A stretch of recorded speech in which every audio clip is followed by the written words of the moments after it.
decías que el reino vegetal, el animal y el mineral llega a un punto en que ya no trabajan con alma grupo, sino que se individualiza el alma. ¿Qué papel juega el ser humano en el tratamiento de esos reinos para poder impedir o ayudar a esa individualización? Depende en qué etapa de esa humanidad nos encontremos. Generalmente, en un campo de existencia, en un campo de vida como es un planeta, suele ser que el reino más elevado puede ser el humano. Hay planetas que cuentan con otros reinos más elevados que el humano, pero nosotros desconocemos esos proyectos evolutivos. Entonces nos vamos a restringir a la Tierra como paradigma. Cuando en la Tierra, ¿sí?, nos encontramos con esta multiplicidad de reinos, desde el mineral hasta el humano, aunque en realidad los reinos que componen la energía evolutiva en este planeta son del humano hacia arriba, el reino espiritual, el reino monádico, el reino divino, el reino logoico, pero esos reinos forman parte de otro tratamiento de lo que sería la cosmosofía. Cuando en un planeta, decíamos, encontramos presente el reino humano y reinos infrahumanos, se supone que la experiencia evolutiva de ese reino humano, de los componentes de ese reino humano, tendría que ser cooperar con los reinos infrahumanos para que puedan ir quemando las etapas que les permitieran alcanzar su paradigma evolutivo. Pero ¿qué ocurrió en nuestro planeta? El reino humano, que tendría que haber asumido gradualmente, quiere decir, los seres humanos que tendrían que haber asumido gradualmente esa cooperación, ser como especies de regentes, de coordinadores del proceso evolutivo, se identificaron tan brutalmente con la materia que todo lo que componía la superficie del planeta, estamos hablando en este caso de la humanidad de superficie, porque las humanidades intraterrenas tienen un nivel evolutivo que hacen que sean realmente grandes cooperadoras del proceso arquetípico, cósmico del planeta, del sistema solar y de la galaxia. Entonces, esta cuestión de identificarnos con la materia hizo que finalmente, en vez de cooperar con los reinos infrahumanos, lo viéramos como una herramienta de usufructo, quiere decir como un bien de uso. Nosotros solamente sabemos ver al reino mineral como materias primas, como un bien de uso, a los vegetales del mismo modo, a los animales ni hablar. Más de una vez en las charlas decimos que esta humanidad carga con un gran débito kármico, porque aún hoy, con todo lo que dicen algunos miembros de la humanidad respecto a la búsqueda espiritual, en su mesa sigue habiendo cadáveres, quiere decir, seguimos matando animales para alimentarnos, siendo que la alimentación vegana, que ha sido de inspiración interna siempre para el ser humano, podría brindarle un estado de conciencia que revirtiera ser verdugo de los animales para ser realmente hermanos, tendiéndoles una mano. Hay animales que no han podido evolucionar, todos en realidad, pero algunos más notoriamente, precisamente porque encontraron un verdugo en el ser humano y no una jerarquía de cooperación, quiere decir, un ser, una conciencia, una cultura que ofreciera la experiencia evolutiva a los animales para permitirles elevarse. Porque precisamente nosotros como seres humanos venimos de un proceso evolutivo que también pasó por el reino animal y también experimentamos la experiencia evolutiva en ese reino, pero al llegar al reino humano nos tornamos sus verdugos. Y esto es duro, porque en cada charla el 90% más de las personas que a pesar de adherir en alguna medida, a veces en gran medida, con lo que vamos colocando como experiencia de vida, cuando llegan a su casa para comer, se comen un pedazo de animal, grotescamente dicho y verdaderamente dicho, comedores de cadáveres. No hay mucha diferencia entre comer una vaca, un conejo, ¿sí?, un pez, que comerse la pierna de un hombre. No la hay, es una cuestión cultural. Pero somos comedores de cadáveres, quiere decir, de algún modo somos vampiros y no pudimos dejar de ser vampiros hasta ahora. Solamente un puñado de seres en este planeta logramos romper, ¿sí?, esa estructura social tan perversa para poder entender de mejor modo el gran servicio que podemos ofrecer al planeta todo, no solamente a los animales, si modificamos nuestros patrones de vida y conducta, involucrando la ingesta de una alimentación evolutiva, la ingesta de vegetales, en una verdadera cooperación entre reinos. Entonces, cuando el ser humano asumió este patrón distorsivo de ver todo como un bien de uso exclusivamente para la humanidad, generó un quiebre, un colapso, que no solo interrumpió el proceso evolutivo que la propia cultura que estaba ejecutando esa elección iba a vivir, sino que fue un coletazo tremendo para todos los reinos infrahumanos. Nosotros pensamos solamente que el daño fue para los animales o para todos los reinos infrahumanos. El daño fue terriblemente para nosotros, porque no pudimos hacer la tarea que teníamos que hacer, no pudimos ser herramientas de la energía divina y superior, no pudimos. El libre albedrío mal utilizado, esa instintividad de la que hablamos, que teníamos que limpiar, esa animalidad, lejos de limpiarla y trascenderla, la impusimos como una norma a tal punto que se naturalizó. Se naturalizó. Hay negocios que venden cadáveres de todo tipo. Pollería, carnicería, carne especial de cerdo, ¿sí? Morgues que venden para quien quiere lo que busque. Después meten preso a los que violan los cementerios y se comen un cadáver porque tienen una enfermedad, ¿sí?, que hace que hagan ese tipo de locuras. Nada más que no está habilitado ese puesto para eso. ¿Se entiende? Pero es tremendo. No hay mucha diferencia. Hasta se comen los faisanes cuando ya se están pudriendo por caer del gancho. Ahí es el momento de comerlos. No solo comemos cadáveres, sino que algunos los comemos podridos. Es tremendo. Sí.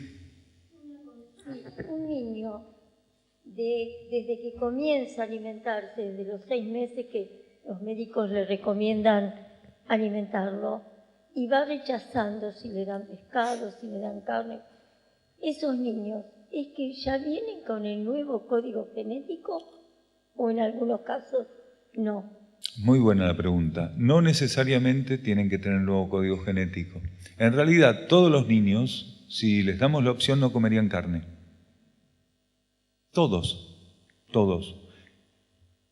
Quien les habla pasó por todos los engaños habidos y por haber por parte de su madre para que comiera un pedazo de carne.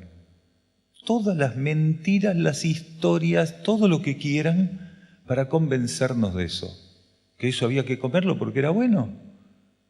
Entonces, como habrá pasado a nuestra conciencia, seguramente le habrá pasado a muchos y le pasa a los niños, es que naturalmente no está en nuestro arquetipo alimenticio.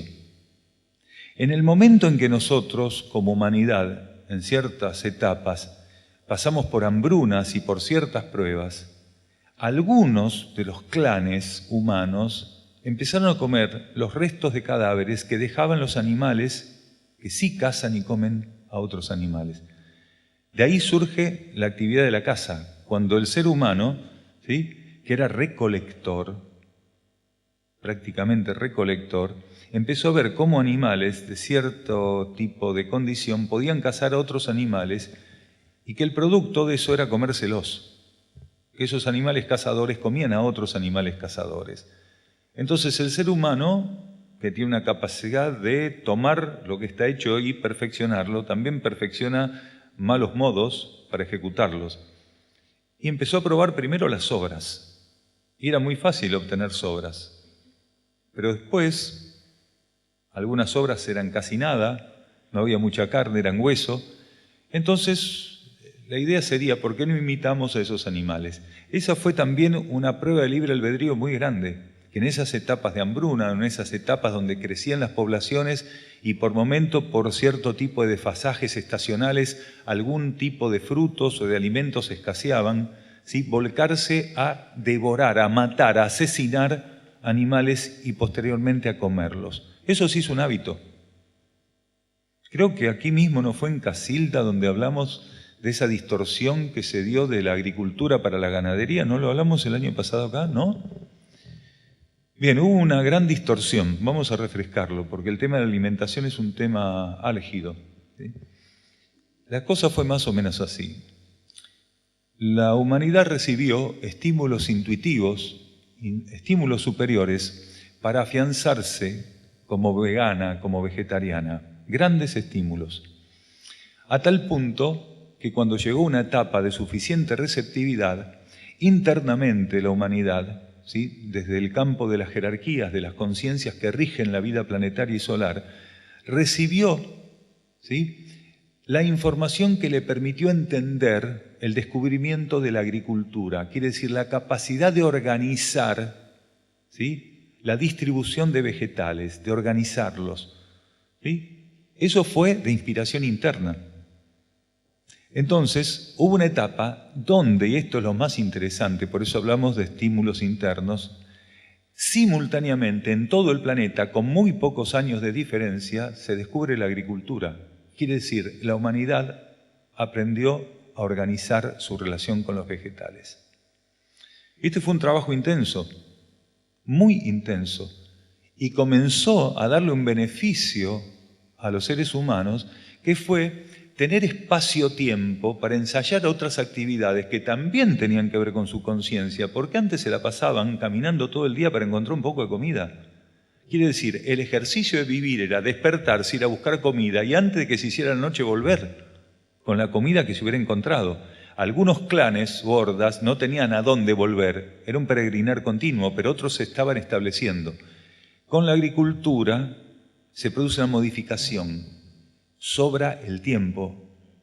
Entonces, otro tipo de inspiración interna le permitió a la humanidad comenzar a ensayar con algunas manufacturas, con el ordenamiento de lo que serían las poblaciones, la conceptualización diferente de lo que era la vida social, que hasta ese momento era estar de acuerdo para ir a buscar comida y defendernos entre todos de los animales grandes.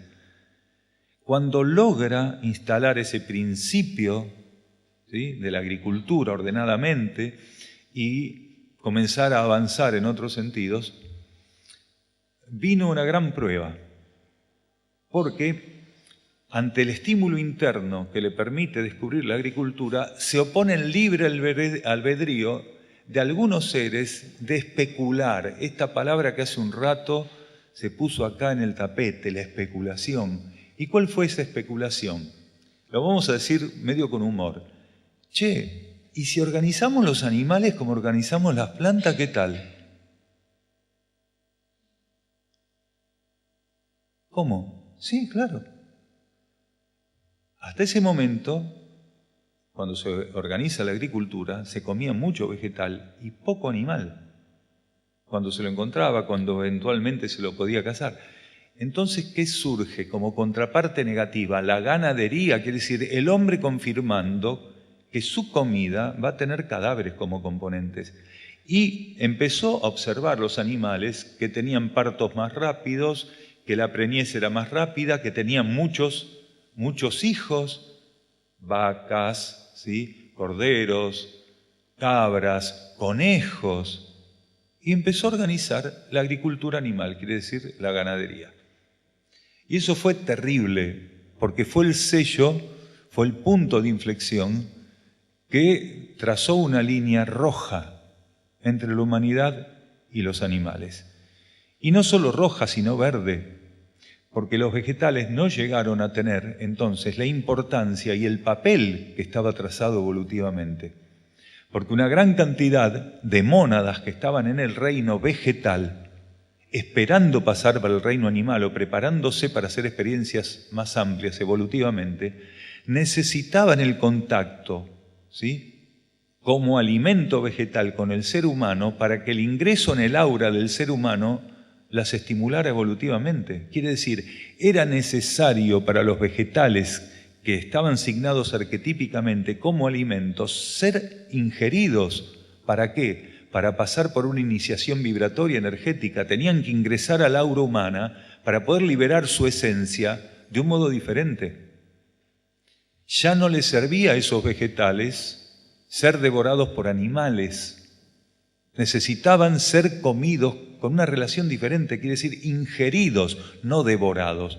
El animal devora, el animal no entiende la relación que tiene con el vegetal.